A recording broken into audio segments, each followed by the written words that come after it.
Bà số đâyខ្ញុំបានឃើញវីដេអូមួយតើតើនឹងគ្រូលោកគ្រូភាសាចិនម្នាក់បាទគាត់បង្រៀនកូនសិស្សដាក់ក្តារខៀនណាគឺគាត់វិជ័យសម្លេងខុសច្រើនមែនតែនហើយអ្នកដែលចូលខមមិនគឺអត់ຕົកមកឲ្យគាត់អីមកបន្តិចសោះហ្មងបាទខ្ញុំក៏បានចូលខមមិនដែរថាលោកគ្រូអានអត់ត្រូវលោកគ្រូបញ្ជាក់សម្លេងឲ្យសិស្សស្ដាប់អញ្ចឹងមានអ្នកខមមិនច្រើនសុំវល់លោកគ្រូឈប់បរៀនទៅកុំចែកម្លែកអីលោកគ្រូចង់បំពល់ឬក៏យ៉ាងម៉េចអញ្ចឹងខ្ញុំសូមប្រាប់អ្នកទាំងអស់គ្នាថាការរៀនភាសាអង់គ្លេសភាសាថៃឬក៏ចិនឬក៏បារាំងអីក៏ដូចគ្នាដែរនៅពេលដែលយើងបញ្ចេញសម្លេងអត់ត្រូវរឿងហ្នឹងវានឹងកើតឡើងហើយយើងអត់យល់ជនជាតិទេយើងស្ដាប់មួយជនជាតិស្ដាប់គ្នាអត់បានទេបាទអញ្ចឹងមូលហេតុនេះហើយបានជាខ្ញុំព្យាយាមបង្រៀនការបញ្ចេញសម្លេងម្ដងហើយម្ដងទៀតម្ដងហើយម្ដងទៀតបាទកុំឲ្យយើងចេះតែរៀននៅពេលដែលយើងរៀនហើយខ្ញុំ live និយាយរឿងនឹងជាប្រចាំបាទនៅពេលដែលយើងរៀនចេះអត់បញ្ហាទេយើងរៀនចេះហើយយើងទៅនិយាយមួយបរទេសស្ដាប់គ្នាអត់បានអាហ្នឹងគឺអួតឈាមបើយើងរៀនអត់ចេះ5ឆ្នាំយើងអត់បាទយើងរៀនអត់ចេះ5ឆ្នាំខាតពេលខាតលុយប៉ុន្តែបើសិនតែយើងរៀនចេះហើយទៅនិយាយមួយជនជាតិស្ដាប់គ្នាអត់បានអាហ្នឹងដូចថាគេអានកោយើងអានកបីអាហ្នឹងយើងរៀនគឺក្អួតឈាមតែម្ដងបាទខ្ញុំជួបផ្ទាល់ហើយបាទខ្ញុំជួបផ្ទាល់ច្រើន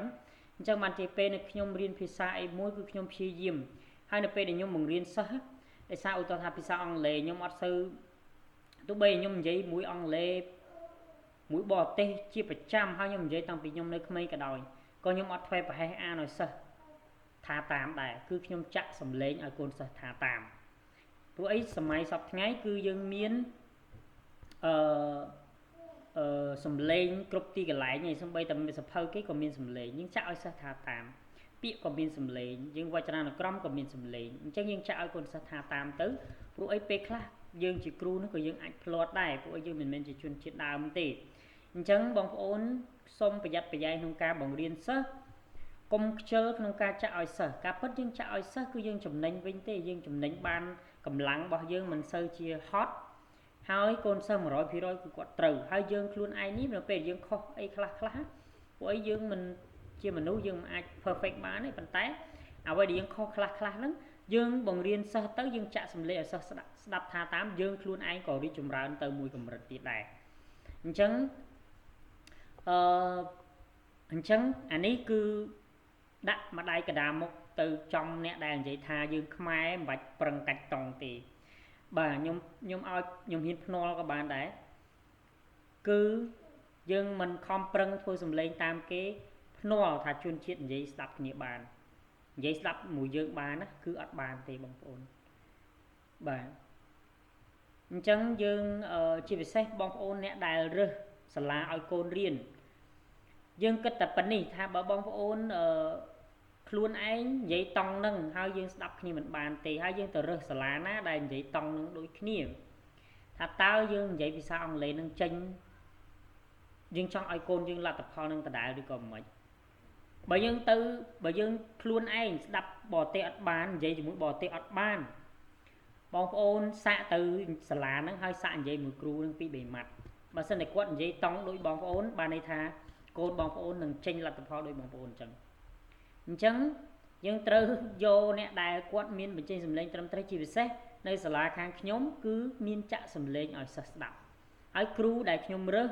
គឺអត់មានអ្នកណាដែលនិយាយភាសាអង់គ្លេសខ្សោយទេបាទយ៉ាងហើយក៏ប្រហែលខ្ញុំដែរមានតែលើសខ្ញុំហើយនឹងគ្រូជនជាតិយើងមិនបាច់និយាយទេអានឹងគាត់និយាយអង់គ្លេសស្រាប់អញ្ចឹងបងប្អូនអានេះដាប់ផ្ញើទៅអ្នកដែលនិយាយថាមិនបាច់កាច់តង់ទេបាទយើងកុំនិយាយអញ្ចឹងយើងធ្វើអត់រួចយើងធ្វើសម្លេងអត់បានបងប្អូនបដ ாய் ទៅដោយសារតែក្មេង